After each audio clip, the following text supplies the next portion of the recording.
Presidente da República Michel Temer, acompanhado do Ministro de Estado, chefe da Casa Civil, Eliseu Padilha, do coordenador da Frente Parlamentar Mista do Biodiesel, deputado Evandro Gussi, do presidente da Ubra Bio, Juan Diego Ferrez, e do conselheiro da Aprobio, Alberto Borges de Souza.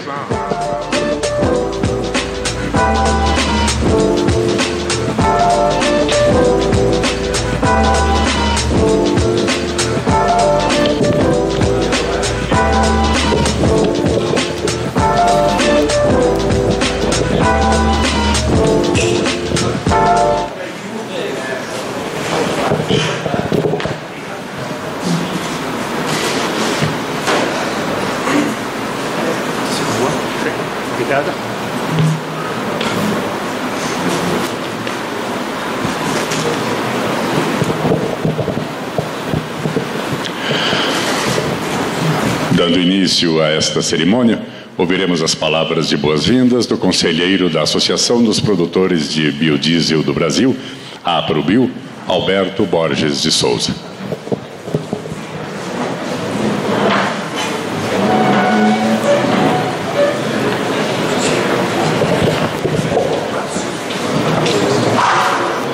Boa noite a todos. Minha saudação ao presidente Michel Temer, minha saudação ao ministro Padilha, a minha saudação ao deputado Evandro Gussi, presidente da Frente Parlamentar do Biodiesel, e saudando ele, nós saudamos a todos os parlamentares aqui presentes. Minha saudação ao Diego, presidente da Ubra Bio, senhoras e senhores. Na recepção ao presidente, conversando com o deputado Evandro Gussi, estamos colocando a necessidade de agradecer e também comemorar.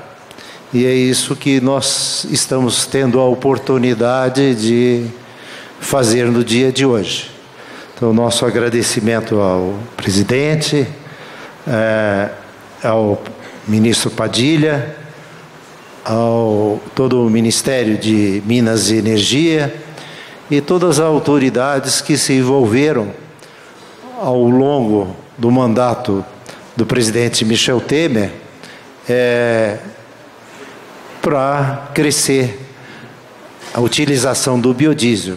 É bom lembrar, presidente, que nós passamos no seu governo de B8 para B10 e, baseado na legislação, criamos todas as condições. O CNPE definiu, o senhor deu apoio, para que para continuarmos crescendo 1 ponto percentual ao ano.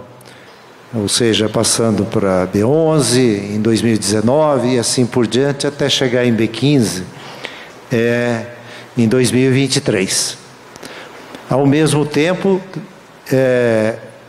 houve uma transformação muito importante com a liderança do Gussi, com a compreensão de todos os parlamentares e com a visão do senhor presidente, nós implantamos as bases do RenovaBio, que é um programa de caráter ambiental e que dá um diferencial para o Brasil continuar sendo referência em combustíveis renováveis.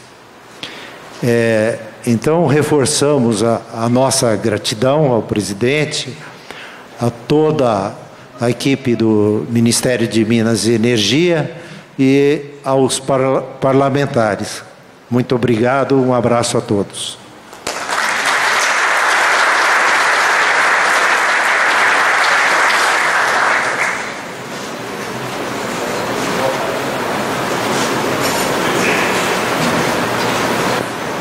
Em seguida, convidamos a fazer uso da palavra o presidente da União Brasileira do Biodiesel e Bioquerosene, UBRABIO, Juan Diego Ferrez.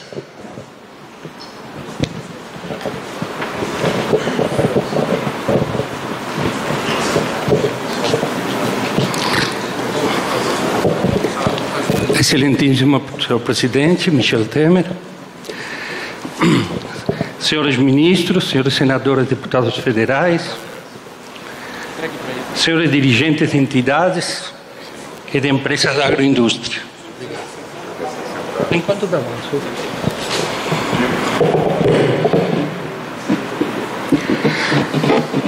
senhoras e senhores, após 3 meses e 19 dias ocupando o cargo de presidente interino, Sua Excelência, o presidente Michel Temer, assumiu definitivamente a presidência da República em 31 de 8 de 2016, ainda com a mistura B7 no biodiesel. Em meio a uma recessão grave, com juros e índices de inadimplência elevadíssimos no país, desemprego também elevadíssimo, temos muito a falar de uma obra magnífica, de um timoneiro experiente, desprendido, que conseguiu conduzir um transatlântico à deriva a bom porto. O Brasil, a uma eleição democrática, transferindo o poder aos eleitos, o que ocorrerá à brevidade. Após urgentes reformas que se faziam necessárias nesse período de transição que interromperam o mais longo período recessivo desde a década de 90. Recolocaram o país pacificado dentro do estrito respeito à Constituição de 88, na rota da estabilidade e do crescimento econômico, pronto para uma nova fase em direção ao futuro que o Brasil merece. E na busca de eficiência, da justiça e do bem-estar geral, social e rumo à modernidade. Inserido globalmente, com o reconhecimento das demais nações, pela defesa intransigente da sustentabilidade do planeta. Isso tudo em menos de 2 anos e meio de governo. Ninguém poderia negar que esse conjunto representa uma obra magistral que será por sempre reconhecida pela história ao presidente Temer. Presidente Temer, com firmeza e serenidade, Vossa Excelência montou uma equipe competente em todas as áreas, estabilizou a economia, reduziu juros e domou a inflação.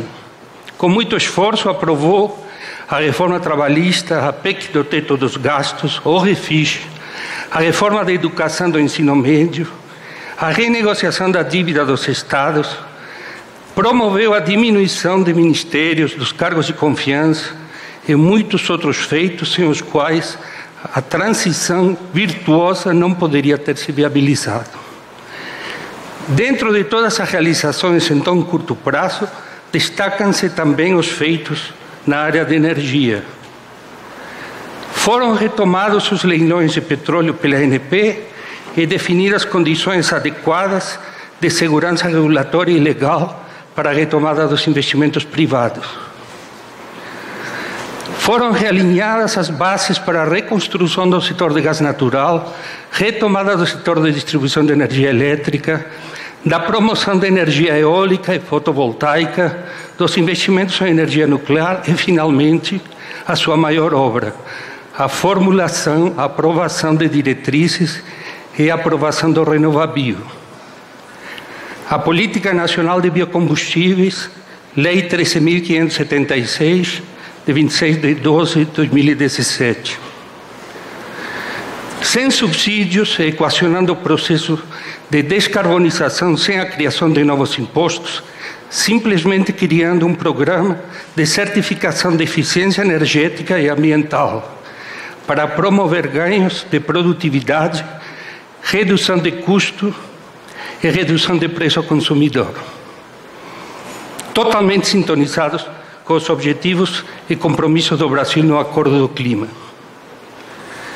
Foram tão expressivos os apoios que o projeto de lei do Renovabio apresentado na Câmara dos Deputados pelo deputado Evandro Guzzi, aqui presente, foi aprovado em regime de urgência por 299 votos a favor e apenas 9 contra, e foi aprovado no Senado por aclamação. Tudo isso em menos de um mês. O Renovabio foi um projeto construído com amplo diálogo em todos os segmentos da sociedade, contou com fundamental apoio de governo, Minas e Energia, Meio Ambiente, Casa Civil, Fazenda, Planejamento, Agricultura, Indústria e Comércio, Ciência e Tecnologia, Integração Nacional, Relações Exteriores, assim como a ANP, a EPE, a Embrapa, entre outros. Com o Renovabio, o Brasil fez história e reafirma sua referência internacional na área de energia limpa, o que tem sido comprovado pela adesão internacional e o reconhecimento alcançados através da plataforma para o biofuturo. O Renovabio não se refere apenas ao biodiesel, mas também ao etanol, biogás, biometano e bioquerosene. Senhoras e senhores, apenas no biodiesel o presidente Temer promoveu durante seu governo o crescimento de programa de B7 para B10, crescimento superior a 70%, considerando também o aumento do consumo. Ainda o mais importante feito foi a sanção presidencial da resolução do CNPE, que determina o crescimento da mistura obrigatória do biodiesel, começando por 11% a partir de 1º de junho de 2019 e aumentando progressivamente ano a ano, com incremento anual de 1% para atingir o B15 em 1º de março de 2023. Com isso, conferindo a previsibilidade tão reivindicada pelo setor. Presidente Temer, trago uma mensagem de um amigo seu, pela sua responsabilidade do cargo secretário da Agricultura do Estado do Rio Grande do Sul, não pode estar presente hoje nesta cerimônia. O ministro Odacir Klein.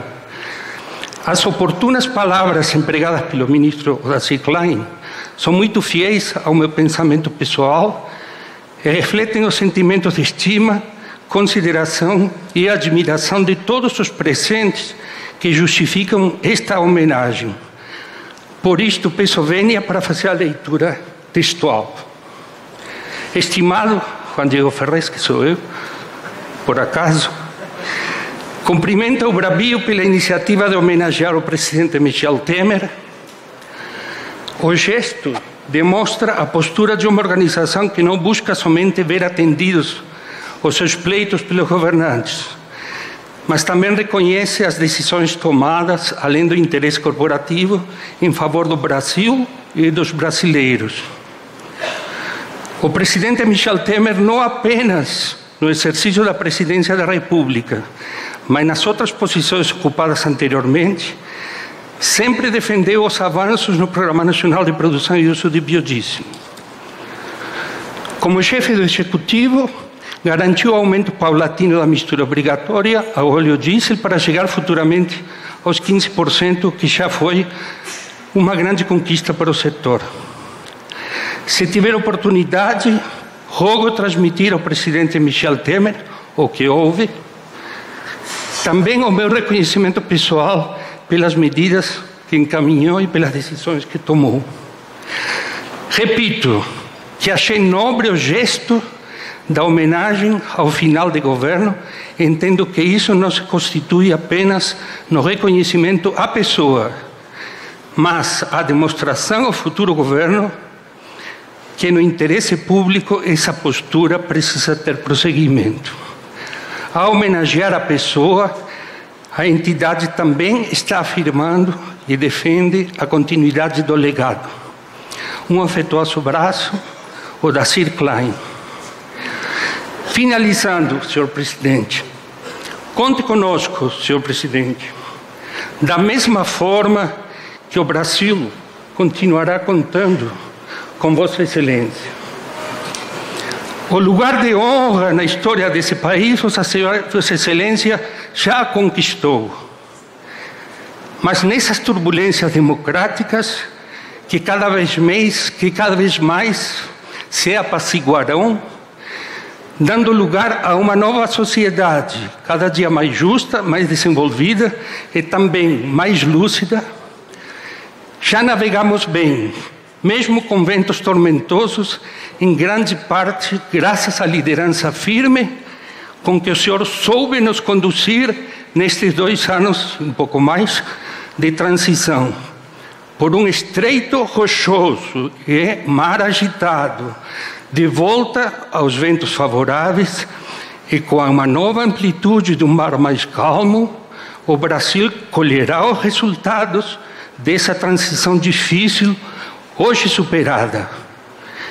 Temos certeza que esse reconhecimento que hoje aqui lhe expressamos, o Brasil inteiro se unirá para reconhecê-lo, louvá-lo e aplaudi-lo, porque é exatamente a conclusão serena e justa de admiração e aprovação que a história lhe reserva.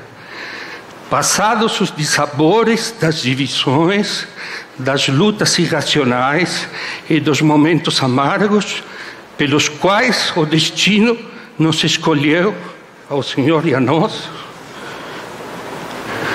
nos escolheu para atravessar. Parabéns, Vossa Excelência, Presidente. Viva o Brasil!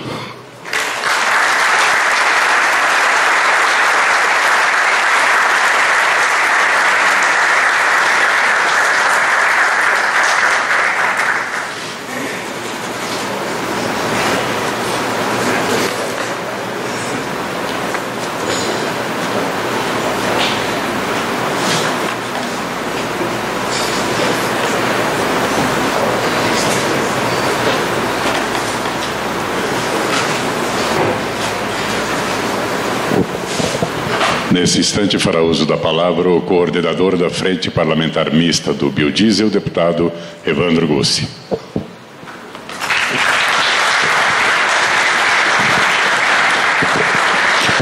Excelentíssimo senhor Presidente da República, Michel Temer, excelentíssimo senhor Ministro, chefe da Casa Civil, Ministro Padilha, doutor Diego Ferres, da Ubrabio, Alberto da Aprobio. Quero saudar aqui também, cumprimentar o Ministro de Estado e Meio Ambiente, Ministro Edson Duarte, também um caro amigo. Cumprimentar o secretário João Vicente, do Ministério de Minas e Energia. Cumprimentar o Felipe Cury, da Agência Nacional de Petróleo. Cumprimentar também um grande parceiro no setor de biocombustíveis, Eduardo Leão, diretor executivo da Única, além de 2 caros colegas, caros amigos, o deputado Arnaldo Jardim, um ícone do agronegócio brasileiro, um ícone da agroenergia, e também o deputado Mauro Pereira, que consegue ter no seu coração 2 dos lugares das regiões mais importantes da minha vida. Uma o nosso querido Oeste Paulista, de onde ele veio, e o Rio Grande do Sul, ao qual eu devo uma parte importante da minha vida e da minha formação. Senhor Presidente, as Sagradas Escrituras dizem que, em uma determinada ocasião, 10 leprosos teriam sido curados. E ao se perceberem assim, 9 deles pronto correram a se apresentar ao sacerdote, a voltar às suas famílias, o que era muito compreensível, já que a hanseníase à época não era só uma doença do corpo, mas era uma doença sobretudo da sociedade, e aqueles que a possuíam eram excluídos fisicamente do seu convívio familiar e assim por diante. No entanto, as Sagradas Escrituras dizem que um desses 10 voltou para agradecer a cura que havia recebido. Prontamente Nosso Senhor pergunta se não eram 10 os que tinham sido curados. Para além dos aspectos religiosos, há muitos sociólogos que dizem que ali estaria uma certa estatística da gratidão, como se de alguma maneira na humanidade vigorasse um dízimo da gratidão. Apenas 10% das pessoas, em geral, seriam gratas em relação aos benefícios recebidos de alguém. Nós queremos ser, independente de certa ou errada estatística, nós queremos ser, e somos hoje, aquele que volta para agradecer.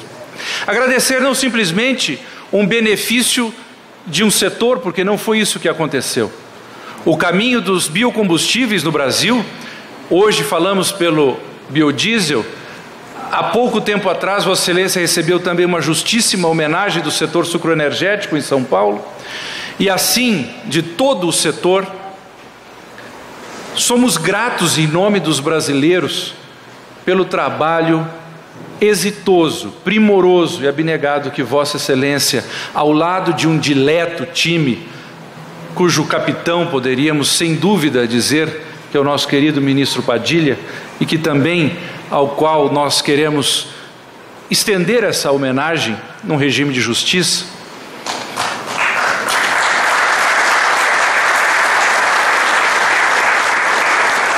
Vossa Excelência assumiu o governo brasileiro, sem dúvida, no momento mais crítico da história recente do país.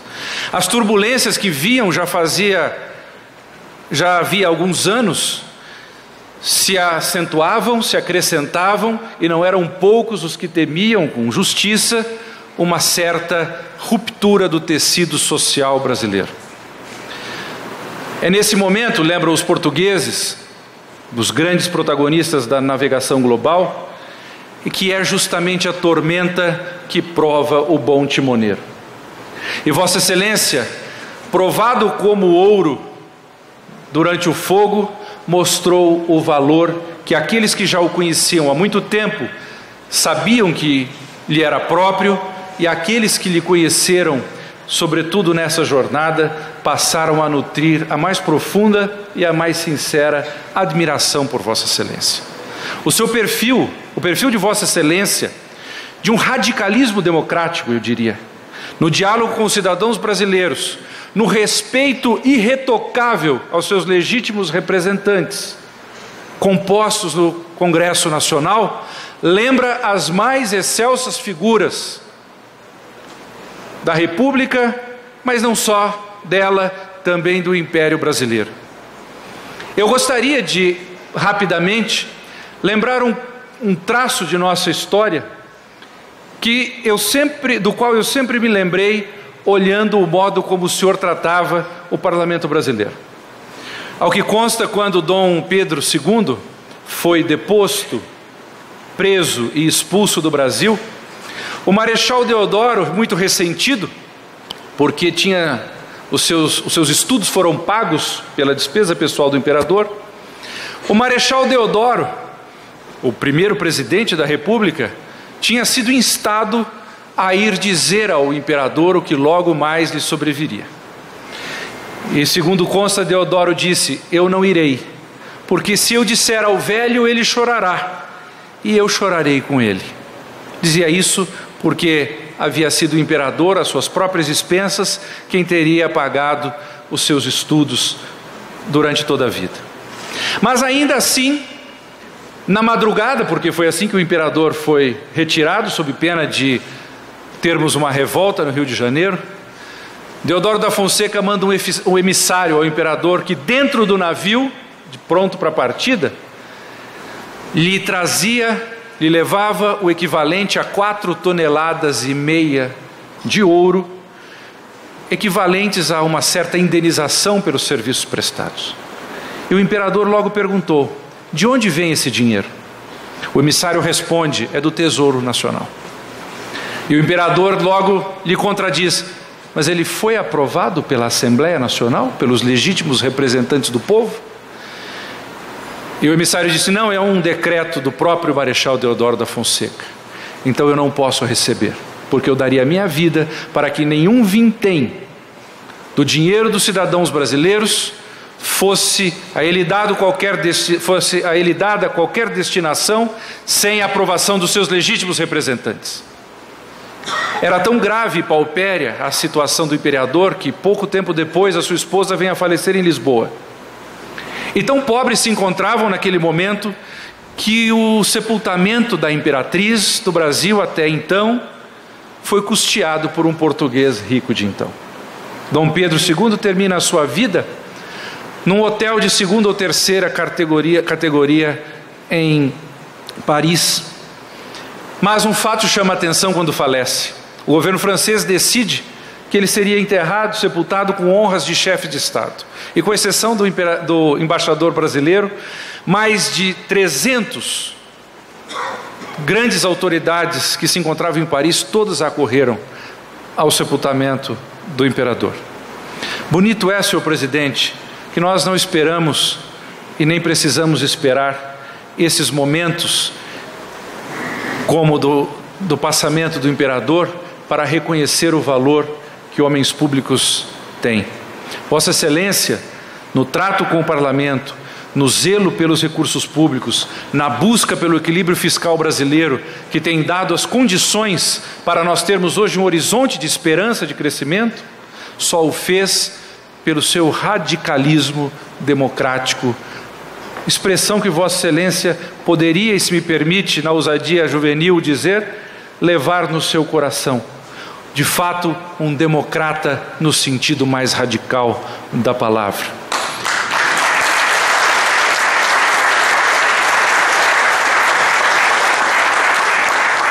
Vossa Excelência, ademais, conseguiu olhar para o Brasil de uma maneira global como talvez nunca tenha sido feito. Quando são enumeradas as obras do seu governo, que eu estaria impedido de fazer pelo seu próprio cerimonial, que nos pediu rapidez, que óbvio a emoção, a gratidão acabam traindo às vezes a objetividade, mas seriam tantos os caminhos pelos quais nós deveríamos circular, reconhecendo os feitos de um governo que, não obstante curto no tempo, foi sem dúvida dos mais profundos e mais profícuos da história recente do Brasil.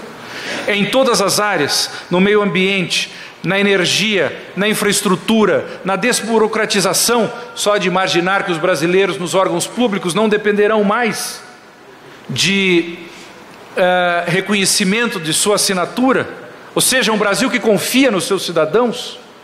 Só de pensar nas centenas, nos milhares de propriedades que tiveram os seus conflitos fundiários resolvidos, só de pensar que a Petrobras chegou às suas mãos completamente dilacerada e hoje já tem uma decolagem segura e uma promessa de voo de cruzeiro, e sem pensar na agroenergia, na bioenergia e na bioeconomia brasileira. Essa que hoje é o futuro da humanidade, economia de baixo carbono, com eficiência energética, com ganhos de competitividade econômica, sem dúvida é uma das joias da coroa brasileira que Vossa Excelência presidiu. Temos hoje um futuro para o biodiesel. Ele que vivia aos espasmos, hoje vê um cenário de previsibilidade. Para o etanol, para o biogás, para o biometano, para tantas outras oportunidades energéticas que pululam o Brasil afora, temos sem dúvida o melhor, mais importante programa, que é o RenovaBio. Que na generosidade de Vossa Excelência e do ministro Padilha, depois de todos os profundos estudos feitos pelo Ministério de Minas e Energia, Ministério das Relações Exteriores, Ministério do Meio Ambiente, Ministério da Agricultura, da Ciência e Tecnologia, permitiram que um jovem parlamentar pudesse ter a honra de ser o seu autor, embora não seja, e é um título que eu rejeito sempre, o seu pai, porque somos todos nós o pai do RenovaBio. Graças ao seu empenho inequívoco, forte, de uma liderança inquestionável, conseguimos aprová-lo em 28 dias nas duas casas do Congresso Nacional, constituindo um recorde. Vossa Excelência sancionou também num prazo recorde, deu início à regulamentação com os cidadãos brasileiros na nossa querida Ribeirão Preto, e de lá para cá o RenovaBio só vem crescendo, só vem amadurecendo e cada vez mais crível.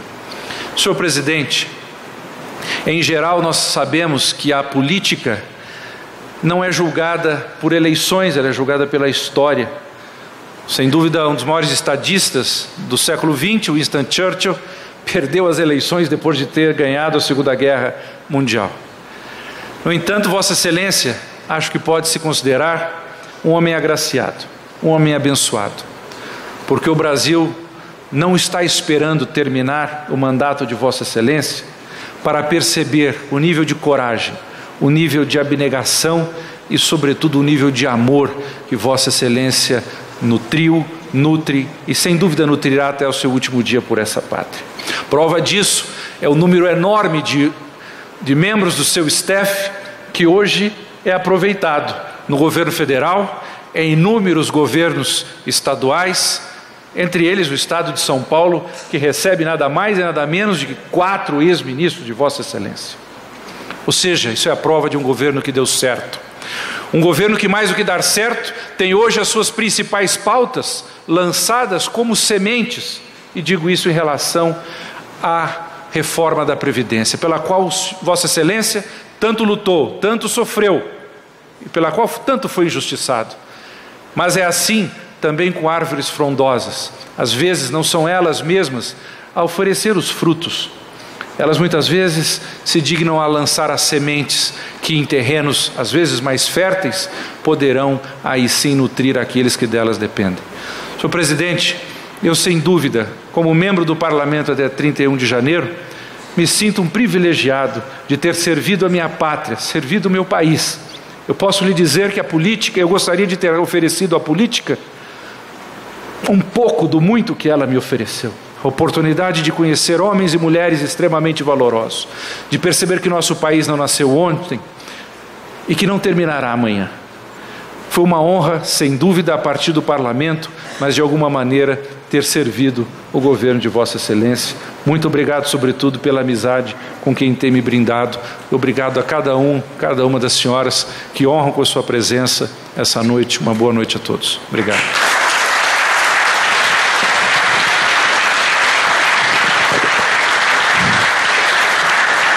Nesse momento, o presidente da República, Michel Temer, recebe das mãos do deputado Evandro Gussi, acompanhado do presidente da UBRABio e do conselheiro da APROBio, troféu alusivo às contribuições do governo Michel Temer ao desenvolvimento do setor do biodiesel no Brasil e à sanção do Renova Bio, a Política Nacional de Biocombustíveis.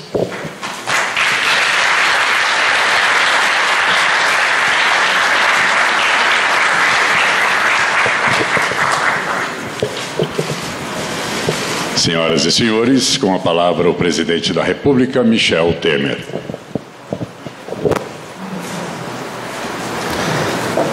Eu quero cumprimentar o Evandro Gussi, cumprimentar o Juan Diego, presidente da União Brasileira de Biodiesel e Bioquerosene, a UBRABio, o Alberto Borges de Souza, diretor do Conselho da Associação dos Produtores de Biodiesel do Brasil, em nome, naturalmente, de quem eu cumprimento, os demais representantes do setor do biodiesel. Também quero cumprimentar o Eliseu Padilha, o Edson Duarte, os meus amigos Arnaldo Jardim, Mauro Pereira, os senhores e as senhoras, e, evidentemente, eu devo começar agradecendo a gentileza desta homenagem. E, ao agradecê-lo, quero reiterar naturalmente a minha saudação à União Brasileira do Biodiesel, à Associação dos Produtores, ao deputado Evandro Gussi e a todos os amigos e amigas aqui presentes. E quero naturalmente dizer que todos os oradores foram generosíssimos comigo. Mas enquanto eu os ouvia, eu dizia: interessante, uma coisa é ser conhecido, outra coisa é, depois de conhecido, ser reconhecido. E é interessante que nós temos uma longa vida pública, e nesta longa vida pública, evidentemente, o conhecimento se acentuou, especialmente quando cheguei à presidência da República. Mas é curioso, até eu registro o fato, e me permitam a informalidade do discurso, né, da fala, mas é interessante que quando um governo começa a acabar, ninguém mais te procura, não é? A história do café frio é uma verdade absoluta. Aliás, alguns até dizem, alguns se surpreendem, porque lá na minha sala o café ainda é quente e vem água, porque as pessoas dizem nem água, muitas vezes servem nos últimos tempos. Pois muito bem, eu, graças a Deus, além de, dizer que lá o café ainda é quente, olha que falta pouco tempo, não é? Mas nestes últimos dias, do mês passado para cá, eu tenho me surpreendido agradavelmente com as homenagens todas que nós temos recebido. E daí eu ter usado a palavra reconhecimento, porque eu percebo que nós fizemos o correto para o Brasil. Até interessante, há tempos atrás, eu sempre menciono esse fato, nós temos, não é, Padilha, o Conselhão, o Conselho Econômico e Social, e logo numa das primeiras reuniões, um dos participantes disse o seguinte: olha aqui, Temer, presidente, aproveite a sua impopularidade e faça tudo o que o Brasil precisa. E eu fiz. Essa é a grande realidade, não é? E é interessante que, e se me permitem um brevíssimo relato, não é? O Evandro já o fez, o Juan Diego já o fez, o Alberto Borges, né? Mas é interessante, eu verifico que a sensação que eu tenho é que nós colocamos o Brasil no século XXI. Até o momento que nós estávamos para assumir a presidência, eu penso que o Brasil estava no século XX. Por isso que eu me regozijo por ser chamado muitas vezes de um presidente reformista, de um presidente que teve a coragem de fazer reformas indispensáveis para o país. E quando não as conseguiu, colocou-as na pauta política do país, não é? Então digo eu, logo que nós chegamos, o que aconteceu, Evandro? Nós verificamos que o déficit era extraordinário, era 179 bilhões de reais. E logo propusemos um chamado teto dos gastos públicos, partindo de uma concepção frugal, trivialíssima, ou seja, de que ninguém pode gastar mais do que ganha. Estou na minha casa, se eu na minha casa ganho 10 mil e gasto 20 mil todo dia, todo mês, é claro que daqui a alguns meses eu terei problemas. A nossa casa é o Brasil. Se eu arrecado tanto, mas gasto 4, 5 vezes mais, é claro que o Brasil vai se endividando e criando os mais sérios problemas para a sua população. Então, partindo desta trivialidade, é que nós propusemos ao Congresso Nacional o teto dos gastos públicos. E aqui eu aproveito as palavras do Evandro. Eu, aliás, apreciei muito essa história que você contou, Dom Pedro II, não é? Porque na minha cabeça também, sem nenhuma comparação, na minha cabeça também a democracia não existe sem o parlamento. Então, se você quiser viver um sistema democrático, você tem que fazer do parlamento o seu parceiro. E eu, que passei 24 anos no parlamento brasileiro, eu sempre percebia que o parlamento, e olha que eu fui 3 vezes presidente da Câmara dos Deputados, mas o parlamento era tido como uma espécie de apêndice do Poder Executivo. E digo apêndice do Poder Executivo, e faço aqui um pequeno corte, porque nós temos no Brasil uma ideia muito acentuada de centralização. É interessante, é fruto, na verdade, até da nossa história. Quando você vai lá para o Brasil colônia, o que tivemos? Tivemos capitanias hereditárias, depois governo geral, não é? Quando veio o Império, tivemos um Estado unitário. Quer dizer, a nossa ideia de centralização em torno de um núcleo federal, do núcleo nacional, não é? Sempre vem lá do Brasil colônia, sempre foi assim. E é interessante, eu me permito dizer aos senhores e às senhoras, o seguinte: a nossa história constitucional revela precisamente isso. Vocês vejam, Foi mencionado aqui o primeiro presidente, Deodoro da Fonseca, Constituição de 1891. Mas quanto tempo durou a de 91? Até 30. Porque em 1930, nós, brasileiros, com a nossa vocação centralizadora, começamos uma centralização, não é? E olhe, com vários conflitos, de 91 a 1930, os mais variados conflitos nacionais, não é? Quando chega a 30, vem a Constituição 34, a Constituição 37, mas nós vigoramos um sistema mais centralizado de 30 a 45. 45, muito bem, retornamos à democracia, lá vem uma nova Constituição, a Constituição de 10 de setembro de 46, e daí, muito bem, democracia, mas o que aconteceu de 46 a 64? Os mais variados dramas institucionais, crises as mais variadas, e a nossa vocação centralizadora disse, vamos centralizar tudo outra vez, e centralizamos em 1964. 64 perdurou até 88. Quando chega em 88, vamos descentralizar, vamos fazer uma federação verdadeira, vamos fazer uma democracia, vamos sair desse sistema mais centralizador e, quem sabe, até autoritário. Viemos, Constituição de 88, e conseguimos construir um Estado que, na verdade, aqui toda a modéstia de lado, mas eu acho que o meu governo, nosso governo, conseguiu dar vitalidade, conseguiu dar vida à Constituição de 88, porque a Constituição de 88, ela exige um diálogo como requisito para o governo.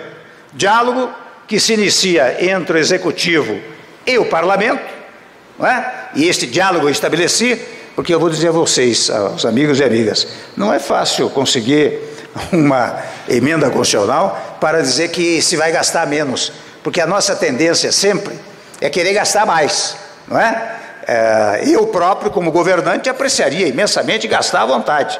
Mas o que é que eu fiz? Eu me auto-restringi no nosso governo. E nisso, em face do diálogo estabelecido pelo texto constitucional, o Congresso aprovou por uma maioria significativa, e foi uma coisa, eu vou tomar um tempinho de vocês, mas vou aproveitar para contar do meu governo, não é? Foi uma coisa, digamos, séria que nós fizemos, porque nós, quando detectamos um déficit de 179 bilhões, nós dissemos, isso não se resolve de um ano para o outro. Então nós propusemos uma emenda que tem um prazo de 20 anos para fazer empatar o que se arrecada com aquilo que se gasta, não é? Mas podendo ser revisado em 10 anos. Pois muito bem, o que aconteceu? Já no primeiro momento, diálogo feito com o Congresso Nacional, nós já no primeiro ano, em 2016, quando nós apanhamos em maio de 2016, com um PIB negativo de 5,9%, não é? Logo no final do ano, o PIB negativo já era menos 3,6%. E, a partir daí, nós, com o diálogo que tivemos, quando chegou no final de 16, já não era 179 o déficit. Nós conseguimos fazer tudo o que era possível e, ainda assim, economizar cerca de 20 bilhões de reais no ano seguinte. Dissemos, bom, vamos estabelecer um déficit para 2017, né? 2018, aliás. Vamos estabelecer um teto de 159 bilhões. Pois muito bem, nós estamos chegando ao fim do ano com um déficit menor, de cerca de 139 bilhões, portanto 20 bilhões a menos. A confirmar que daqui a 10 anos talvez consigamos fazer a revisão, não precisa esperar os 20, e tenhamos um país em que aquilo que você ganha é aquilo que você, aliás, que você gasta, é aquilo que você arrecada.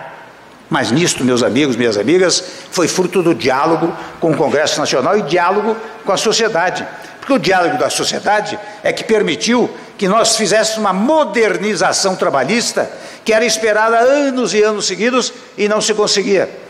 Foi o diálogo com a sociedade, com a área educacional, que nos permitiu fazer uma reforma do ensino médio, porque eu me recordo, quando o presidente da Câmara, em 1997, já se falava em reforma do ensino médio e nunca se fez.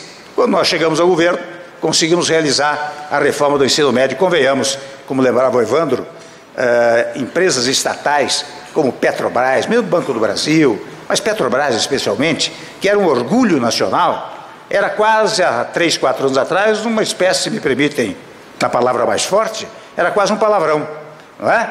E nós, hoje, a Petrobras está novamente reconhecida nacional e internacionalmente, porque nós fizemos aprovar no Congresso Nacional uma lei que disciplina a direção das estatais. O Banco do Brasil, vou dar mais um exemplo para os senhores, estou falando mais rapidamente para não cansá-los.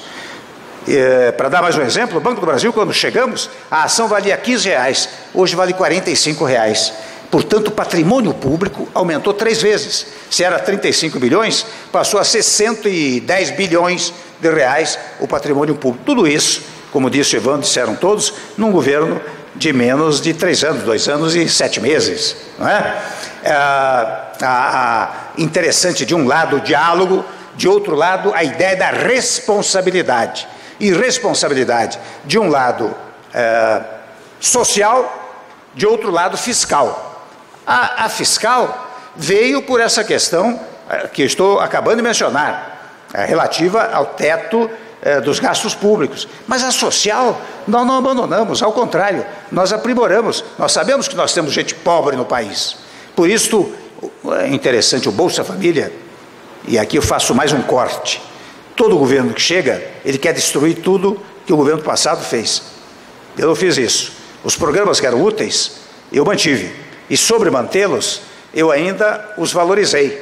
Então, quando chegamos, por exemplo, Bolsa Família, ainda é um programa que tem uma certa natureza assistencial, porque, por incrível que pareça, ele visa a dar alimento para a pessoa que vive miseravelmente. É a pobreza mais absoluta. Quando chegamos, havia 2 anos e pouco que não se dava aumento ao Bolsa Família. Nós demos um aumento ao Bolsa Família numa vez e, sequencialmente, demos um novo aumento acima da inflação. Mas tínhamos a convicção de que não basta ter o Bolsa Família. Era preciso fazer com que as pessoas tivessem inclusão social. E o simples Bolsa Família não dava inclusão social. Por isso nós lançamos um programa chamado Progredir, que consiste, singelamente, no seguinte: nós reunimos empresários, banqueiros, etc., e pedimos que contratassem filhos de bolsistas família. E a esta altura, mais de 200 mil jovens estão contratados pelas várias empresas, portanto, fazendo uma verdadeira inclusão social. Aí, a chamada responsabilidade social, não é? Olha, outra coisa, no tópico da responsabilidade social, nós abrimos no BNDES, num dado momento, um crédito de 3 bilhões de reais para fornecer empréstimos até 15 mil reais. Até 15 mil reais, para pessoas que ganham até 400 reais. Sabe o que aconteceu com esses 3 bilhões? Gerou empréstimos que alcançaram 1.200.000 pessoas. Tão logo se esgotaram, para o sujeito um cabeleireiro, um carrinho de pipoca, uma pequena coisa de alimentação, não é? Quando isso acabou, eu disse, vamos abrir mais um crédito de 4 bilhões de reais. E nós abrimos esse crédito, meus amigos e minhas amigas, abrimos esse crédito que agora já está alcançando quase 2,5 milhões de pessoas que estão obtendo esses créditos. Por isso que a recuperação do mercado de trabalho, e quando digo mercado de trabalho, ou seja, eu digo aqueles que não trabalhavam e passaram a trabalhar, e nisso eu incluo 2 categorias: aqueles que têm carteira assinada, e veja que só neste ano nós vamos a mais de 850, 900 mil carteiras assinadas, mas quase 1.800.000 postos de trabalho. Os postos de trabalho são esses que eu estou mencionando. Você deu chance para que pessoas com pequenos empréstimos pudessem se estabelecer com uma determinada atividade. O varejo cresceu, os supermercados cresceram, não foi sem razão que há tempos atrás, e aqui falando das homenagens, na Associação Nacional aí de Casas de Materiais de Construção, prestou-me uma grande homenagem lá em São Paulo, reuniu mais de 1.500 pessoas, para dizer, olha, nós crescemos no primeiro ano 4%, agora crescemos mais 4%, e estamos crescendo. Não foi sem razão que recentemente a Associação Brasileira de Supermercados, também de igual maneira, fez uma homenagem extraordinária pelo que nós fizemos pelos supermercados, porque eu permiti aqui a modernização, que eles trabalhassem sábados e domingos. Isto significa mais emprego, porque as pessoas se revezam no próprio emprego e eles cresceram também percentualmente, significativamente. Vejam, por exemplo, o que aconteceu no setor automotivo. Não é? O setor automotivo estava derrado, quase destruído. Hoje aumentou cerca de 42% o setor automotivo, carros, automóveis, enfim, caminhões, etc.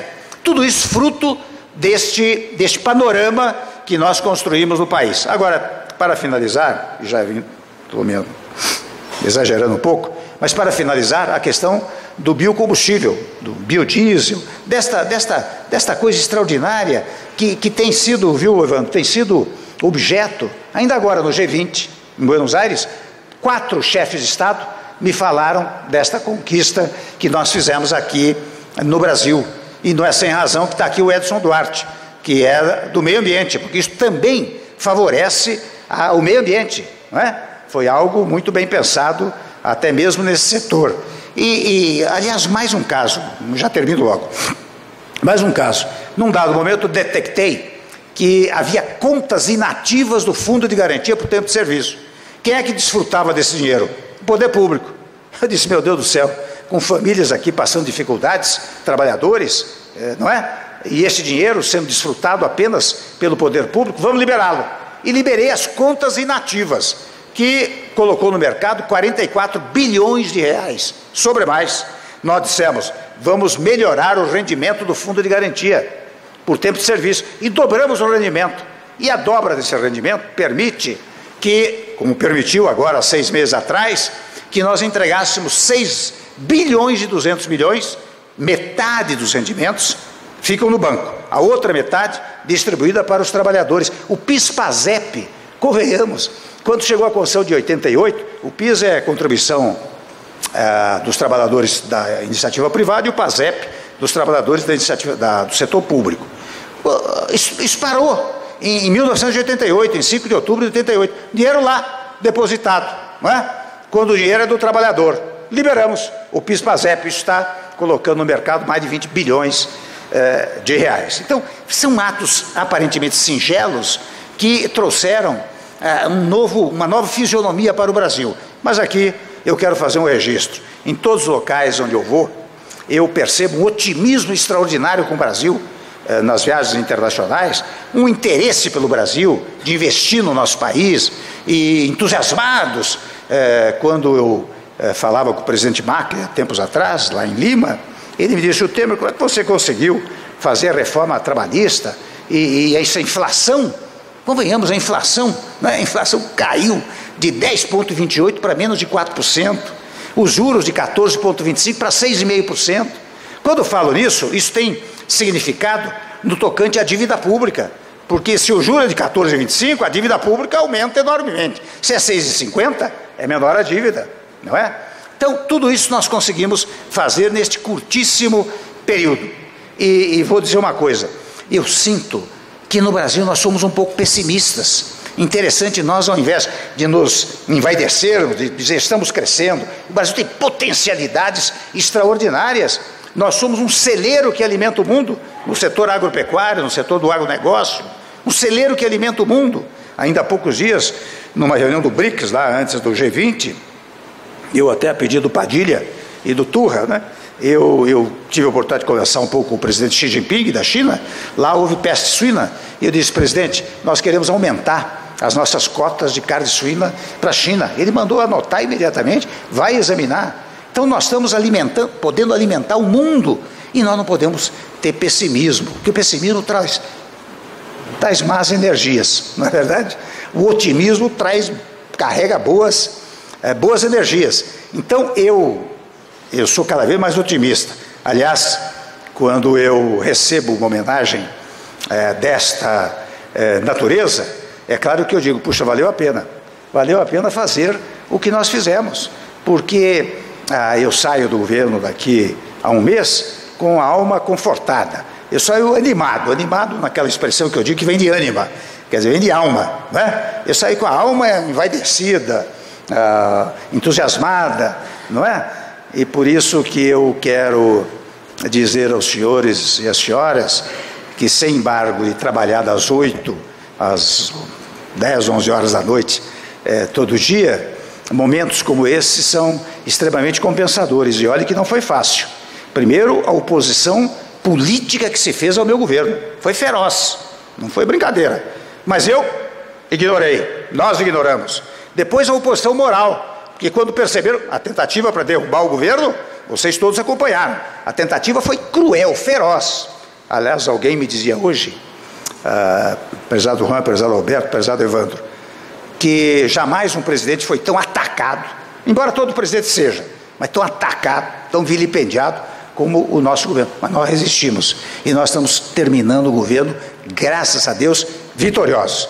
E vitorioso especialmente pelo apoio que os senhores dão. Por isso eu vou terminar, ao invés de pedir aplausos a mim, pedir aplausos aos senhores e às senhoras que fazem a construção do nosso país. Muito obrigado.